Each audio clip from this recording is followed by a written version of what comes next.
Okay, so good morning. Welcome to our class for our meeting for today. I'll be able to share with you very important topic on how you're able to do your in-text citation and doing your synthesis. I'll also share some of the research papers of um, now the grade 12 students and how they're able to craft their paper. Hopefully, this will be able to inspire everyone in doing your paper. So let me just share my slide.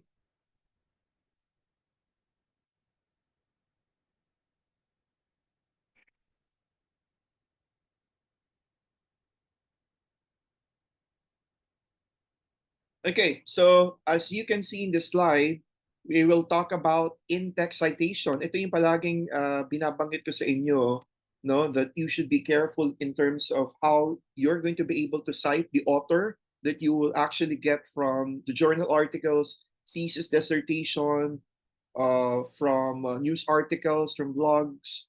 So this would hopefully be able to provide you with really a very good understanding of the in-text citation and synthesis, which is very crucial in your review of related literature. Now, of course, the American Psychological Association 7th edition, normally this is being used in terms of the format for doing thesis, research, dissertations, the most commonly used reference in terms of doing thesis. Now, for correcting citing sources and how you analyze the multiple sources for you to be able to build really a very cohesive or yung maayos and a very comprehensive RRL. So that's why when your reader takes a look at um, your chapter 2, it's easy for them to be able to understand. Hindi yung when you create your RRL, it's disorganized. It's sabog, no? And if it's sabog, if it's not organized, your reader will not be able to really appreciate, okay, appreciate your actual research, okay, and then credit to original authors. So if you don't own it, you have to cite it and put it in the references. So it's just simply telling you, wag angkinin ang hindi sa inyo. So you have to be able to cite it. So as to avoid plagiarism, kasi hindi naman sa iyo, that's why you're citing, and you are able to create meaningful connections between uh, the different studies to be able to highlight the trends, yung pinaka gaps, and how the important information or the evolution of the research would be connected later on to your actual study.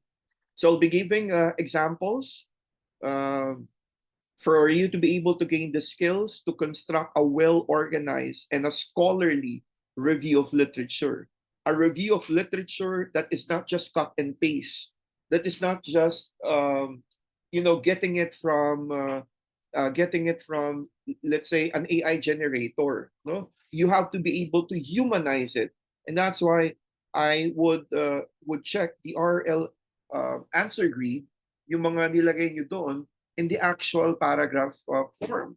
For example, um, let's say you place a citation of Sarosa 2023, okay, in one of the information, tapos hindi ko siya nakita doon si Sarosa doon sa may RL answer grid, it means there's something wrong with it. It simply means that you just got the information and put it in your uh, paragraph form, which is not right. Okay, so that's the very purpose of the RL answer grid, so that you'll be able to understand the content of what you are going to be able to place in your RL paragraph form. Diba, when you check the thesis papers of the previous students, ang ayos ng kanilang RRL. It's in paragraph form. Usually, let's say chapter 2, review of related literature. Below that, meron yun usually dapat na may parang 1 to 2 sentences of an introduction. And then meron siyang mga themes. The themes are like outlines of important topics or main ideas of the different informations that you're going to be able to get or you actually got already. So you'll be able to fuse in with those themes or yung outlines or topics, yung mga sinabi ng mga authors na pare-pareho. Okay? You might be able to separate one author na nagsabi na really very interesting pero hindi siya kasama doon sa excuse me, sa isang themes. Now, towards the end, hopefully, you'll be able to identify and apply the APA 7th edition guidelines. Now, if you search in the internet, you can I've been telling you, pwede nyo namang gamitin yung APA. It's the APA text generator. So you just need to be able to put the name of the author, the year, the name of the book, okay, and it's going to be able to generate or give you the actual APA format. Okay lang naman yun because later on, because you're just beginning, masasanay rin, especially if you're continuously doing research. Pero to guide you, you can use the APA text generator. Anyway, lahat naman niya makikita ko doon sa reference part ng inyong thesis. And then, for you to be able to demonstrate the ability to synthesize information, di ba, ang daming, sir, ang daming journal articles. Eh? Of course, you need to be able to have those multiple sources for you to be able to really come up with a very good cohesive narrative. Eh, paano ka magkukwento doon sa review of related literature if you only have 5 or less than 5 literature? It will be difficult. Not unless you're doing a grounded theory na yung literature mo would be coming later on after your actual data analysis and the data collection.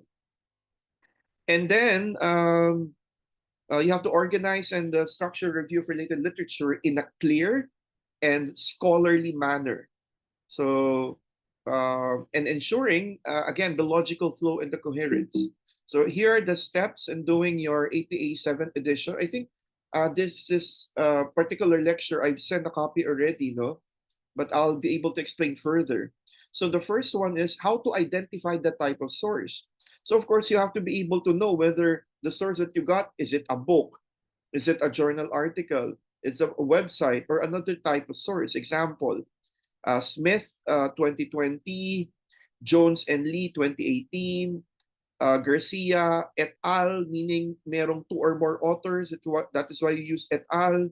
Alvarez 2019, or Climate Change and You 2020. Okay? So, number 2 is you paraphrase the information. So paraphrasing requires restating the original idea in your own words while giving credit to the author. For example, Smith in 2020 explains that ganito. According to Jones and Lee 2018, studies indicate that research shows, recent findings suggest. Okay? And that's why pag nakita ko na doon sa mga paragraphs niyo puro according to, pag binabasa mo yon parang nakakaumay, no? Puro according to. So you might want to be able to use the other terms like studies indicate that, research shows, ayan, or yung explains. That is how we are going to be able to do it. And then you can quote the source. So for direct quotes, include the page number or the paragraph number if applicable. Okay? So Smith 2020, page 15. Okay, Garcia et al. 2021, page 23, and the others. Now, you can use ampersands and for parenthetical citations with 2 authors. So use, and when citing 2 authors within parentheses, but and within the text. Examples. Ayan, si Smith and Johnson, usually yung family name. Okay? Smith and Johnson, according to Jones and Lee, ayan. Number 5, cite 3 or more authors using et al. So when your source has 3 or more authors, you have to use the author's last name followed by et al. O, huwag niyong kakalimutan yan, yung et al na yan. Mahalaga yan. So other examples, yan. Garcia et al. 2021, Garcia et al. 2021 found that according to Garcia et al. 2021. Yan. Number 6 is the abbreviated group authors after the first citation. So when citing a group author like an organization, they use the full name for the first citation and then abbreviate thereafter. Okay? So for example, World Health Organization, okay, 2019. So in the latter citation, pwede nyo na abbreviate yun to WHO 2019. So the American Psychological Association, okay, nakalagay ito APA 2020. And then the latter citation, pwede na yung abbreviation niya. So citing sources with no authors, usually an ND ang nakalagay dyan. Ito, no date pala yun. So use the title of the source in place of the author when no author is available. So you have to be able to put the title, okay, of your source and the year kung walang author kayong nakita. Nyari to, climate change and new, digital learning, or according to digital learning, okay, 2019, or recent findings suggest. So that's how you do it, citing sources with no authors. But you have to make sure na talagang walang author. Number 8, citing multiple sources within the same parenthesis. So you have to separate the multiple sources within one citation by semicolons. Okay, examples. Kunyari, magkakaiba to okay? Kunyari, may theme kayo, tapos yung bawat author, halos parehas yung sinasabi, you can do na ganito. Smith 2020, semicolon, Jones and Lee 2018, semicolon, Sarosa 2023. So tatlong authors yun na pare-parehas na doon sa theme na create nyo, let's say about assuming that your research title is the lived experience of a stroke patient in a family. Okay? So let's say the challenges, kunyari may part doon na theme, the challenges of family taking care of a stroke patient. Kunyari yun yung theme nyo.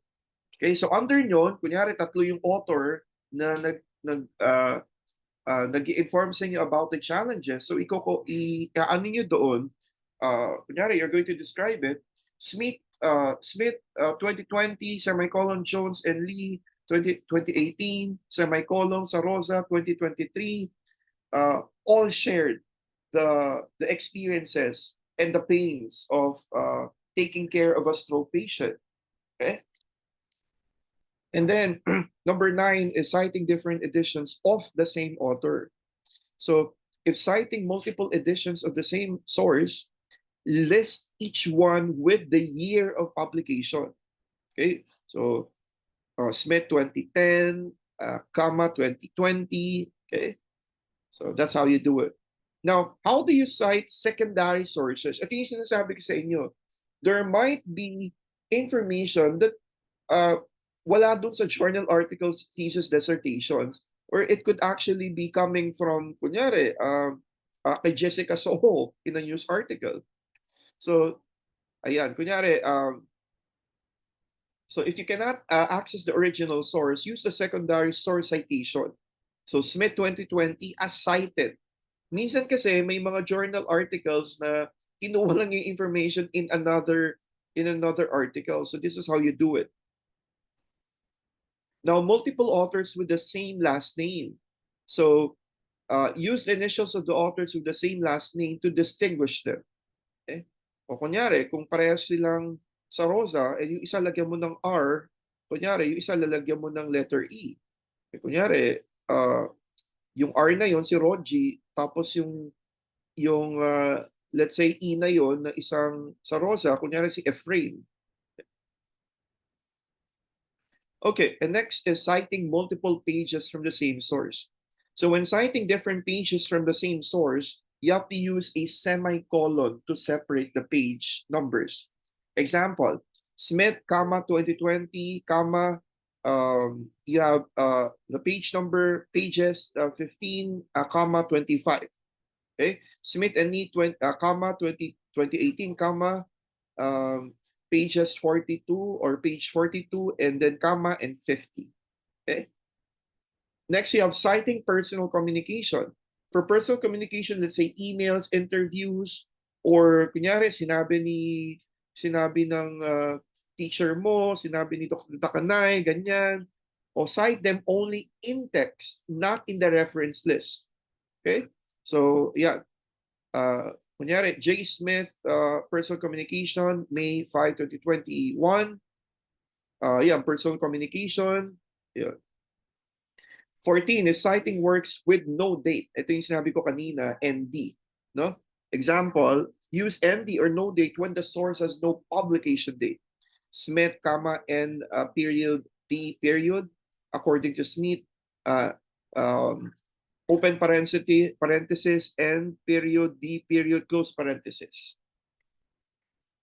And citing a website. I think yung iba sa inyo may ganito. So you have to use the author's last name or organization and the publication date for the websites. Example, yan nga, the American Psychological Association, open parenthesis, APA, close parenthesis, comma, 2020. Okay. So those are some of the important ways of doing your in-text citation. So hindi nyo mapaperfect yan, but hopefully you'll be aware of certain guidelines exist in writing your paper. Now let's proceed with steps in creating a synthesis of a review of related literature. Okay? Ito yung sa RL paragraph form, yung sa last last page ninyo. So this could be 1 or 2 pages. So you have to identify the key themes, patterns, and common findings in the literature. So you have to group similar ideas. Ito yung synthesis yung last 2 page, yung 1 page or 2 pages. Now, cluster the studies with similar findings or themes into categories. Okay, and you compare and you contrast the sources. Discuss differences and similarities between the studies so that you can identify the gaps in the literature. And you highlight areas where further research is needed. And you can analyze the strengths and the weaknesses of the research. You can discuss the evolution of the research. You can explain how research in the field has changed over time and show how different studies relate to one another. Structure synthesis either by themes or chronologically. So you can provide a clear summary of the main findings. Again, yung main findings ng literature mo, so that you may be able to offer insights or conclusions based on synthesis of the literature. So these are some of the examples. So, kunyari, studies on digital learning show. So si Smith, si Jones, 2019, Garcia et al. Yun, i-explain nyo na yun kung ano yung sinabi nila tungkol sa studies on digital learning. Show that Kunyari, dalawa naman yung nagsabi about common themes across the research include comparing studies by Smith and Jones. Ayan, kung may nakita ko yung ganon, pwede nyo ilagay yun sa synthesis. Despite different methodologies, both Alvarez and Garcia find that ganito. Studies from the last decade indicate or a gap in literature exists regarding. So while earlier research focused on ganito, more recent studies suggest yun? Okay? Sino yung pinaka-author? And the studies highlight evolving perspectives on. Okay? So I think yun lang yung pinaka-importante, okay? And your in-text citation and the synthesis. Now I'm going to give you an actual example. Let's take a look at the work of Rio Bautista.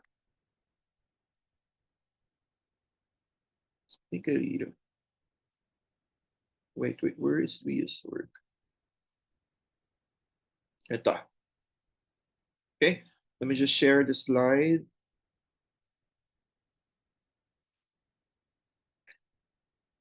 Okay. If you can see the slide, can you give me a thumbs up?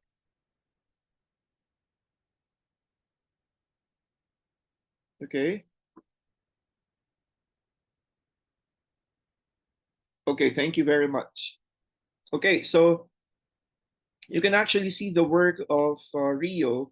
So in your actual thesis paper, ganyan yung magiging format natin. I'll be giving you the file copy. So ilalagay nyo lang dyan. Okay? yung mga important key points and everything in what you're going to do in your research, ilalagay nyo dyan. So, St. Patrick's School of Quezon City, Senior High School Department. So this is normally the first page, a case study of a school's UN SDGs international collaboration programs among high school students. Now this paper has been published. Okay? So wala tayong question dyan kasi this has been published in an international conference at De La Salle University, Manila. And Rio presented this one, and she got a very high grade in terms of the actual presentation. So tignan natin yung ginawa niya. So that's the title. Okay? Very obvious that it's a case study, qualitative. Alam nyo na kung sino ang author niyan, si Robert Heen. So a thesis presented to the faculty of the Senior High School Department in partial fulfillment of the requirements of the subject Practical Research 1. Rio C. Bautista, December 2023. Okay?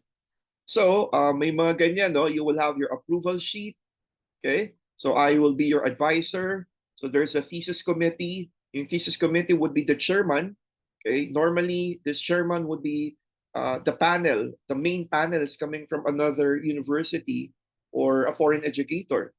So, in this example, the other members of the actual final defense would be Engineer Josephine Manalad.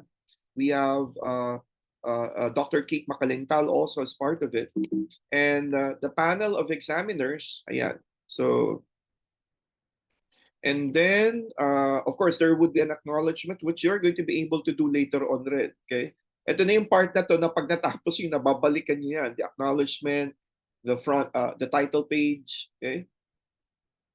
Next, may dedication pa. The abstract. Now, the abstract is very important. Again, when you talk about the abstract, it would tell your reader on what the paper, the actual paper itself, from a short description of what the study is, okay, yung pinaka-aims niya, and the actual results. Okay? So, in this abstract, tingnan niyo, the study delves into the impact of UN SDGs international collaboration programs among high school students. So the research explores the experiences and challenges faced by high school students during the UN SDGs focused international collaborations, aiming to analyze the program's effects on their personal growth and global awareness. It investigates how these collaboration programs prepare students to contribute to globally sustainability and the others. Tingnan natin yung findings. Ang sabi dito, the findings reveal a positive correlation between participation in the UN SDG collaboration programs, heightened global awareness among high school students. So participants reported increased motivation. Yeah. And the research significantly contributes to comprehending the impact of the UN SDG initiatives. So my keywords, and then this is the table of contents from the title page, approval sheet, acknowledgement, dedication, abstract, and the table of contents. So that's chapter 1, the problem, its background. You have introduction, the background of the study, the statement of the problem. I told you yung scope and delimitation, significance of the study, and definition of terms. Babalikan nyo later on yan. Okay? And then we have the review of related literature, which you're currently doing. So related literatures, the synthesis, the theoretical framework, and the conceptual framework. And then the chapter 3, which is the methodology. So research design, local, participants, instruments, data gathering procedure, collection method, analysis, and the ethical consideration. And then the chapter 4 would be results, analysis, and discussions. Ayun, the presentation of the findings, research question number 1, ano yung sagot dun sa research question number 1 through the themes. And you have the conclusion and recommendation, summary of findings, conclusion, and recommendation. So you also have here the list of figures. Yung mga figures na inilagay dyan, you need to be able to put it also in your table of contents. The list of tables, and the references, and the appendices, which would include your Appendix A, the questionnaire, the letter of consent, research questions and themes, and the summary of responses. And so, tingnan natin. So this is the chapter 1. So introduction. So yung introduction niya. Okay. You notice that there is the context, the content, and the contrast part. However, okay, so the aim of the study was to, kasi tapos na, explore, analyze, and understand. And then the study made use of a qualitative case study approach. So ang ginamit niya dito si Robert Teed. And then the background of the study. So 3 to 4 citations about relevant information, latest updates, or something really interesting about your study.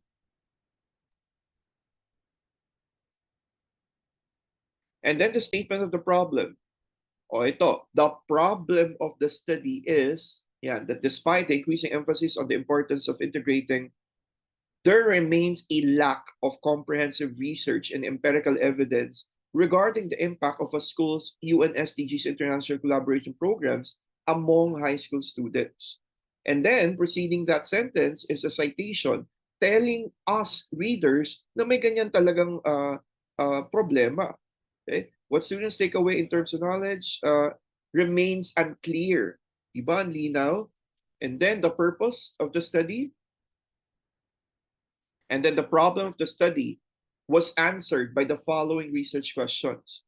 So what experiences and challenges do high school students gain from participating in the SDGs international collaboration programs? How do international collaboration programs about SDGs contribute? And how does SDG international collaboration programs prepare high school students? So very clear yan that the author made use of the what and the how. Okay. And then this is the scope and delimitation. Okay. Scope and delimitation. This research focused on exploring the intricacies of schools, blah, blah, blah. Emphasis was placed on understanding the effectiveness of the program, confined in St. Patrick's School of Quezon City. Okay. Which one of the education, blah, blah, blah, blah. The respondents were high school students from SPQC. Okay. And then the significance of the study, you notice, tingnan nyo, first, the significance of the study lies in its potential to inform and benefit the following: sa parents, sa teachers, sa students, future researchers, and educational institutions. O kayo rin, your research would be significant would be significant to which particular person or groups of people or organization or institution. So my definition of terms, and then chapter 2, which is the review of related literature. So yan, ito yung sinasabi ko kanina. So you begin with a very short introduction or a sentence of what your review of related literature is all about. And then kita nyo dito, so may mga themes siya: sustainable development goals and school curriculums. Kaya nga I'm asking you to take a look at the actual thesis of the students so that you get to be familiar on how they are able to write it. Ayan. Ano pa yung themes ng study ito? Importance of education for sustainable development. And you notice also yung paragraph alignment sa right side. Ito yung palagi kong kinokorek sa ibang papers na hindi pantay. Okay. Global citizenship education. So let's go now doon sa synthesis niya.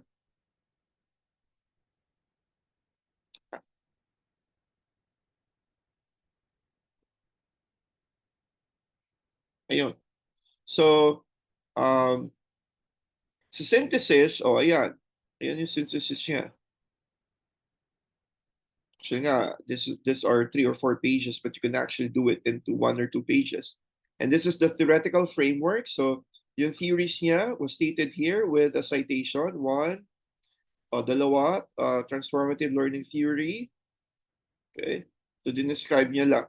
And then we have the conceptual framework. So my input, process, and output. The input would be the actual profile of the respondents. And then the process is the actual process on how you're going to be able to determine the data through data analysis using survey or questionnaire. And the output, ito yung output, would actually be the themes that was extracted from the research question.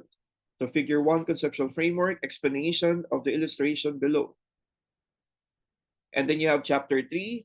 Madali lang to chapter 3 again because you just need to cite the information that we're going to get.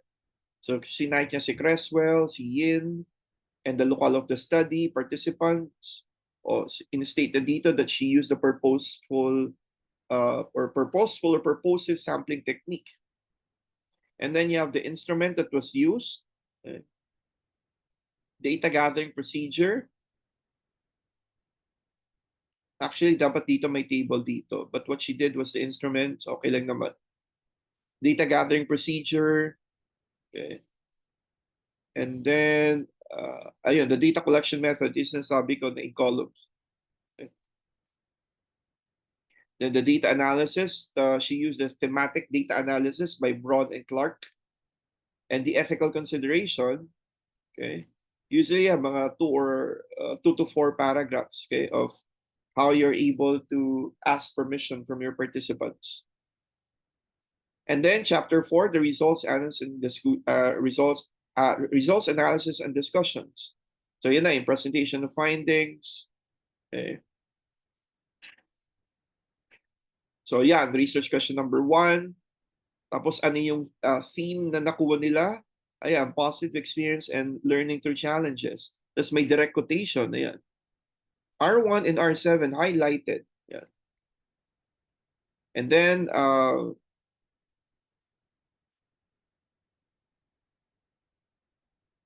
yeah, may citation to prove the points. Yung mga nakuha ng theme tsaka the actual citations getting from the participants. So, ganun ulit. Research question number 2. Ano yung theme? Explain mo yung theme. Tapos, ano yung sinabi ng mga participants about the theme. And then, you have to use citation to explain the actual results. O, ganun rin yun sa research question number 3. And then, chapter 5, ito na yun, the conclusion recommendations. So, the summary of findings. Okay. Ayan. Okay, so let's take a look at another example. This time,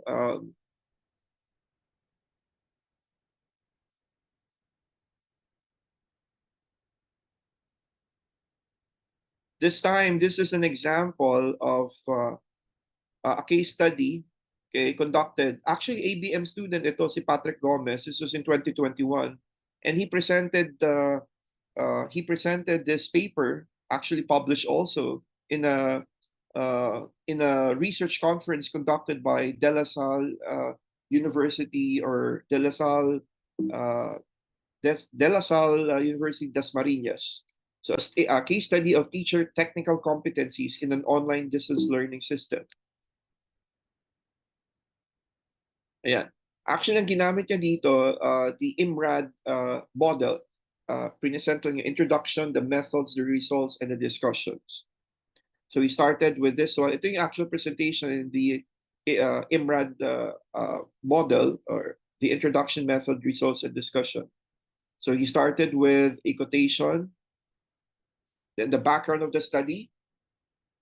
Okay.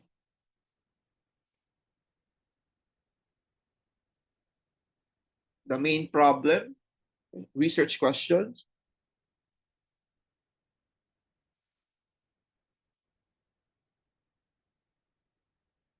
Okay. And then, yeah, the significance of the study, methodology. So he used a qualitative research, a single case study by Robert Yin, locale of the study participants, 6 junior high school teachers. Methodology, sampling the non-probability, sampling which is purposive. There is a criteria in choosing or selecting the participants. The methodology, the data collection method. Okay. Yeah. And the data analysis. Okay. Examining, categorizing, and tabulating the data. Okay. And the results and discussions. Ito.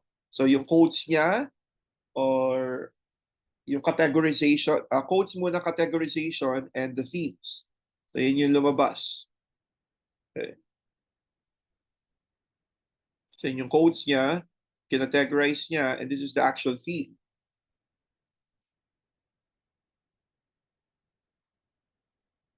Okay, and recommendations for teachers, institution, and the government. Okay, so, and yung kanyang references. Okay, so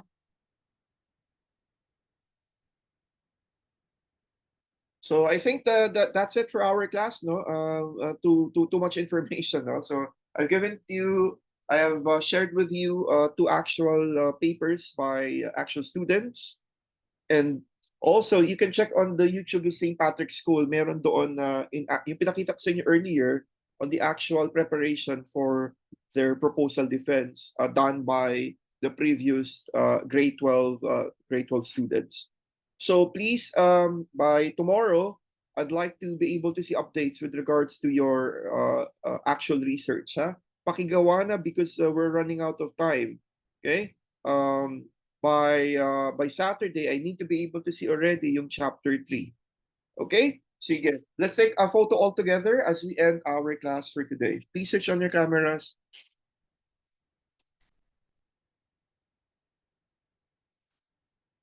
Okay. Sige.